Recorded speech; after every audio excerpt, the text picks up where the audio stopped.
बिस्मिल्लाहिर्रहमानिर्रहीम। अस्सलाम वालेकुम बच्चों, welcome to my channel Physics times.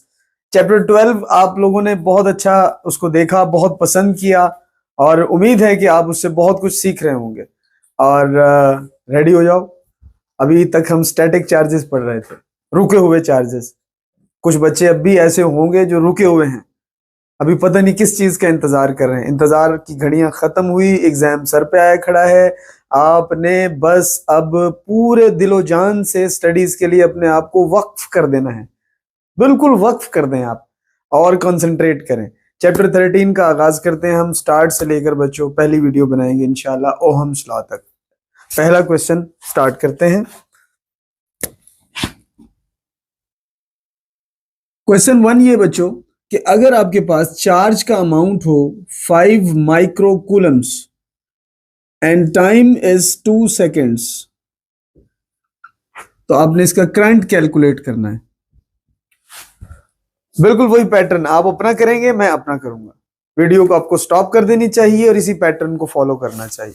तो इसका आंसर है I is equal to Q divided by time, और Q है आपके पास 5 into 10⁻⁻⁶ and divided by 2.5 10⁻⁻�6 amperes, और इसी को आप लिख सकते हैं 2.5 माइक्रो एम्पेयर्स। तो पहले क्वेश्चन का आंसर होगा 2.5 माइक्रो एम्पेयर्स। नेक्स्ट क्वेश्चन की तरफ बढ़ते हैं बच्चों। Question number 2। क्वेश्चन 2 ये है कि अगर आपके पास नंबर ऑफ इलेक्ट्रॉन्स हो 10⁻19, यू हैव 10⁻19 इलेक्ट्रॉन्स। अब इन इलेक्ट्रॉन्स की आपने ये बताना है कि कितना करंट होगा अगर आप इसके लिए टाइम उसी तरह 2 सेकेंड्स रख लें जैसे पिछला क्वेश्चन था आपके पास, सेम उसी पैटर्न में। फार्मूले की थोड़ी सी वेरिएशन समझनी। आई का एक्सप्रेशन था Q डिवाइडेड बाय टाइम और Q was equal to NE divided by time. जी आप बताइए, ये Q की जगह NE क्यों लिखा है हमने? आप बैठी थी उस लेक्चर में, बिल्कुल very nice. Quantization of charge का कॉन्सेप्ट दिया था मिलिकन्स ऑयल ड्रॉपलेट मेथड में, तो वहीं से ये आया है। अब n की जगह आप पुट करेंगे 10⁻19 और E की जगह पुट करेंगे 1.6 10⁻⁻19 एंड टाइम इज 2। तो ये 10⁻+19 -19 से कैंसिल हो जाएगा और 1.6 डिवाइडेड बाय 2 0.8 एम्प्स, ये करंट बन जाएगा आपके पास। So second option is 0.8 amperes. Now question number 3। Question number 3 थोड़ा सा डिफिकल्ट है, ट्रिकी है। पता नहीं क्यों डिफिकल्ट लगता है बच्चों को, आपको देखते हैं मुश्किल लगता है कि आसान। How many milliamperes in 1 एम्पेयर? How many milliamperes in 1 एम्पेयर? बहुत सिंपल है, आपको सबसे पहले लिखना है कि milliampere is equal to 10⁻⁻³ ampere. ये एक्सप्रेशन आपको क्या बता रहा है? ये बताता है कि कितने एम्पेयर्स हैं 1 मिली एम्पेयर में, बट क्वेश्चन ये है कि कितने मिली एम्पेयर हैं 1 एम्पेयर में। तो आप 1 एम्पेयर को सेपरेट करें। 1 एम्पेयर बिकम्स 10⁻³ मिली एम्पेयर, मतलब 1 एम्पेयर में 1000 मिली एम्पेयर होते हैं। 10⁻+3 इसके अंदर आएगा। Question number 4। क्वेश्चन नंबर 4 में स्टेटमेंट यह है कि conventional current flows from dash potential to dash potential. So answer is high potential to low potential. और पूरी फिजिक्स में जहां भी लफ्ज करंट आएगा तो उससे मुराद कौन सा करंट लेंगे हम? कन्वेंशनल करंट या electronic current? Very good, conventional current will be the right option. Current means conventional current. Question number 5 बहुत ही फेवरेट क्वेश्चन है मेरा भी। कांस्टेंट करंट कैसे जनरेट करेंगे? Who will be the cause of constant current? अब constant current का production होता है बच्चों हमेशा कांस्टेंट पीडी से। जैसा वो मैं फिक्रा बोलता हूँ ना, जैसा मुंह वैसी चपेट। तो जैसा पीडी वैसा आई। अगर पीडी कांस्टेंट, करंट भी कांस्टेंट। अगर पीडी इंक्रीजिंग तो करंट भी इंक्रीजिंग। अगर पीडी जीरो, बिल्कुल सही, तो करंट भी जीरो हो जाएगा। ये हमारा by the way short question भी है, और ये फिर एक एमसीक्यू भी मैंने बना दिया है। उसके बाद आता है क्वेश्चन नंबर 6। आपको दो वैल्यूज याद करनी है, वो मैं याद करवा दूं कि अगर आप बैटरी लगाएं तो इलेक्ट्रॉन्स का क्या स्पीड है, और अगर बैटरी ना लगाएं तो क्या स्पीड है। उन नंबर्स को याद करें। पहला था सेवरल 100 किलोमीटर्स, और दूसरा था 10⁻³ मीटर्स पर सेकेंड। और बच्चों इसको बाजुकात वो मिलीमीटर पर सेकेंड भी कह देता है। तो ये वाली वैल्यू थी जब बैटरी अप्लाई की, और ये वैल्यू तब होगी जब बैटरी अप्लाई नहीं करेंगे। Question number 7।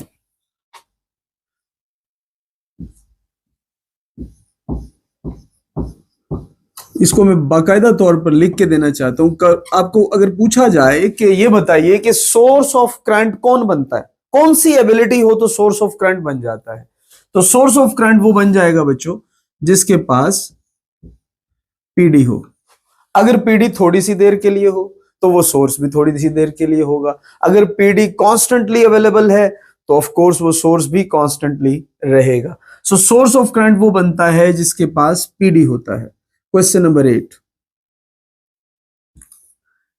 If you have two conductors, one at high potential and second is at low potential, and we connect it with the wire and small bulb is attached with it, तो आपने बताना है the brightness of this bulb will increase, will decrease, remains constant and unpredictable।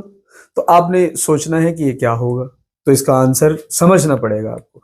ये high potential है, ये low potential है। Charges will flow from high potential to low potential, and there is no way to remain the constant difference potential between these two conductors, so that this potential will not maintain its difference constantly।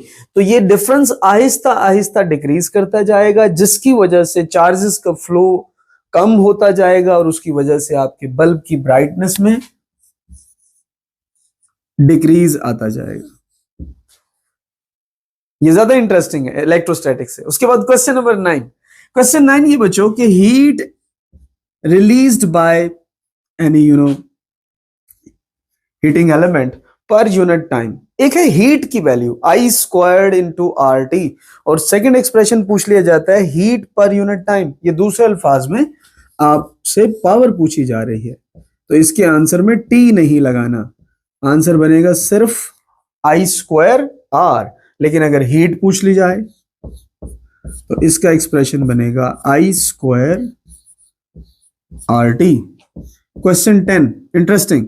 अगर आपके पास एक example में motor लिखी हुई हो और दूसरी example के अंदर टोस्टर लिखा हुआ हो, अब इनमें बताना है बच्चों कि किस में मैग्नेटिक इफेक्ट यूज हुआ है और किस के अंदर हीटिंग इफेक्ट यूज हुआ है। ये क्वेश्चन है, इसमें आपने डिफरेंशिएट करना है। तो आंसर इज सिंपल, मोटर में मैग्नेटिक इफेक्ट और टोस्टर में हीटिंग इफेक्ट इस्तेमाल हुआ। क्वेश्चन नंबर 11 क्वेश्चन में ये बताइए कि कैथोड पर कौन सा फिनोमेना होता है, ऑक्सीडेशन या रिडक्शन। ये दो ऑप्शन है आपके पास। तो बच्चों कैथोड में हमेशा रिडक्शन और एनोड पर हमेशा ऑक्सीडेशन होती है। क्वेश्चन 12 पे चलते हैं।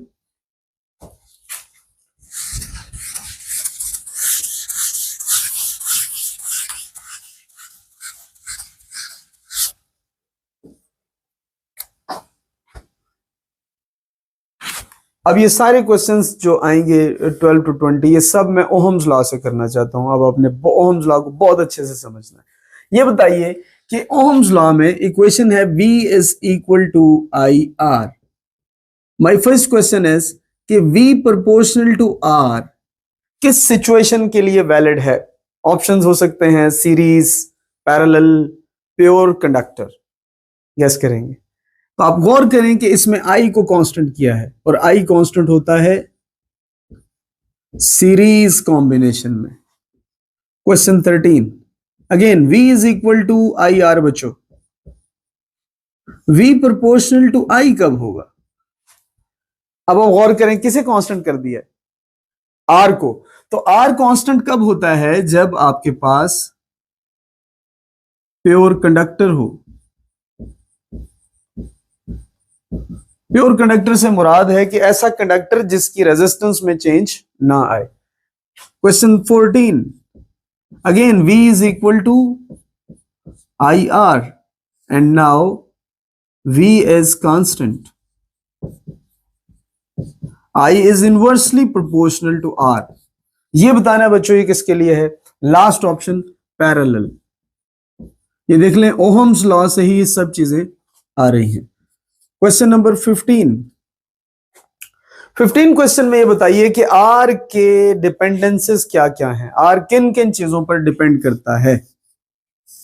और वो R के डिपेंडेंसेस हैं बच्चों 4: length, area, temperature and materials. बाज बुक्स इन दोनों को डायमेंशन ऑफ कंडक्टर कह देते हैं, इस वजह से वो 3 काउंट करते हैं: dimension of conductor, temperature, material. बात सेम है, उसमें कोई खास डिफरेंस नहीं। क्वेश्चन नंबर 16 आप जो ग्राफ प्लॉट करते हैं ओहम्स लॉ में वोल्टेज और करंट के दरमियान।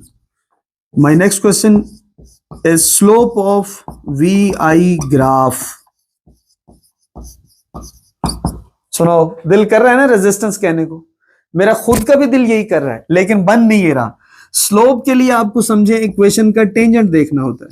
टेंजेंट के लिए एक सिंपल वे बताएं, perpendicular over base, it will become change of current over change of voltage. सादा जुबान में देखें तो करंट डिवाइडेड बाय वोल्टेज है, और करंट डिवाइडेड बाय वोल्टेज अगर इस इक्वेशन से देखा जाए तो 1/R बनता है, reciprocal of the resistance. It is not resistance. Slope of voltage current graph is not resistance but conductance. मेरे नाम का पहला अल्फाबेट ये देखें, किताबों में मेरा जिक्र मिल रहा है, GS कैपिटल G, गजनफर नहीं है यहाँ, कैपिटल G से मुराद यहाँ कंडक्टेंस है।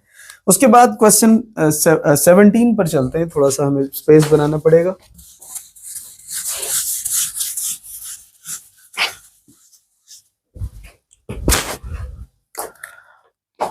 सपोज करें बच्चों you have two resistances 6 ohm each and you want to calculate the equivalent resistance। ये एक सैंपल क्वेश्चन है। वैसे तो इसका बड़ा आसान तरीका है, जो 1/RE is equal to 1/R1 plus 1/R2 उस तरीके से आप कर लें, लेकिन दो रेजिस्टेंसेस को पैरेलल में सॉल्व जब भी करना हो, whenever R1 is parallel to R2 you will use RE is equal to R1 R2 over R1 plus R2। तरीका बड़ा सादा है याद रखने का, प्रोडक्ट ओवर सम। तो अब इनका प्रोडक्ट करेंगे, 6 into 6 over 6 plus 6 36 over 12 3 ohms। ये पैरेलल रेजिस्टेंस का एक निचोड़ मिल गया। अच्छा क्वेश्चन नंबर 18 फॉर एग्जांपल यही काम काफी दफा हो, ये 6 ओम की रेजिस्टेंस इस तरह मिलती चली जाए, और सपोज करें कि 50 टाइम्स मिली है। 50 रेजिस्टेंसेस हैं और हर रेजिस्टेंस R ओहम की है, या इसकी वैल्यू फर्ज कर लें 6 ओहम की है। अब आपको टोटल बताना है। इसके लिए अब ये 2 से ज्यादा रेजिस्टेंसेस हो गई पैरेलल में। इसका एक्सप्रेशन ये है RE is equal to R over N। R से मुराद है आपकी 1 रेजिस्टेंस, ये 6 है, और टोटल रेजिस्टेंसेस आपके पास 50 हैं। So answer will be 2 over 25 ohms। So R over N is the general expression for the parallel combination। Question 19 बच्चों, बड़ा फेवरेट क्वेश्चन है, ये बहुत दफा पूछा जाता है। बहुत ध्यान से देखना है कि अगर 3 रेजिस्टेंसेस को ट्रायंगल में अटैच कर दिया जाए तो क्या होगा। और आसानी के लिए एग्जांपल वही रख लें, 6 6 6 ऑल आर 6। तो किसी भी 2 पॉइंट में, जब हम एफएससी में थे तो हम कहते थे कि जब 2 पॉइंट में पूछ रहा है तो और बता भी रखी है कि 6 ओम है तो 6 ही होगी ना। नहीं, ऐसा नहीं है। मामला यह है कि जिन 2 पॉइंट्स के दरमियान आपसे रेजिस्टेंस पूछी जाएगी, आपका रेस्ट ऑफ सर्किट उसी के साथ अटैच होगा। अब जब रेस्ट ऑफ सर्किट उसी 2 पॉइंट्स के साथ अटैच होगा तो इनडायरेक्टली आप देखें ये भी तो उन्हीं 2 पॉइंट्स के साथ अटैच है, तो रेजिस्टेंस इनकी कंबाइन बनेगी। अब सूरत हाल ये है कि जब करंट यहां से आएगा तो करंट के 2 पार्ट्स हो जाएंगे, एक जो यहां से गुजरेगा और एक ये जो यहां से गुजरेगा। अब आप गौर कीजिए, ये 6 और 6 एक जैसा करंट रख रहे हैं, इसलिए ये सीरीज कॉम्बिनेशन में चले जाएंगे। तो 6 + 6 becomes 12 and 12 is parallel to 6। और पैरेलल का सिंपल प्रिंसिपल आपने देखा कि आपने प्रोडक्ट ओवर सम करना है। सो 12 × 6 ओवर 12 + 6। तो 12 × 6 को एज इट इज रहने दें। 12 + 6 becomes 18। ये देखिए कितनी आसानी से हमने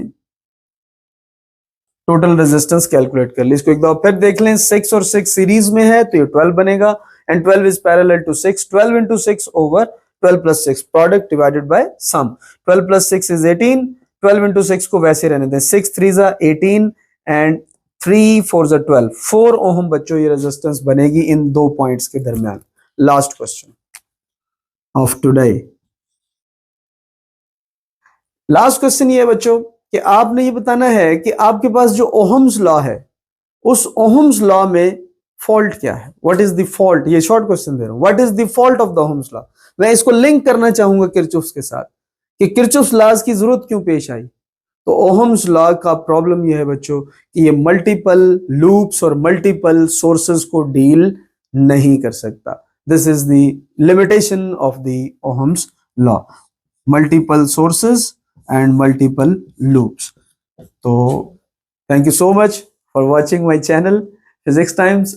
और बहुत मजा आ रहा है माशाल्लाह कि बच्चे बहुत अच्छे अच्छे कमेंट करते हैं, उससे हमें एनर्जी मिलती है। तो इनको बेटा देखते भी रहें, इनसे सीखते भी रहें और इसको सदका जारिया समझ के आगे फैलाते भी रहें। इंशाल्लाह नेक्स्ट वीडियो में मुलाकात होगी। अल्लाह हाफिज।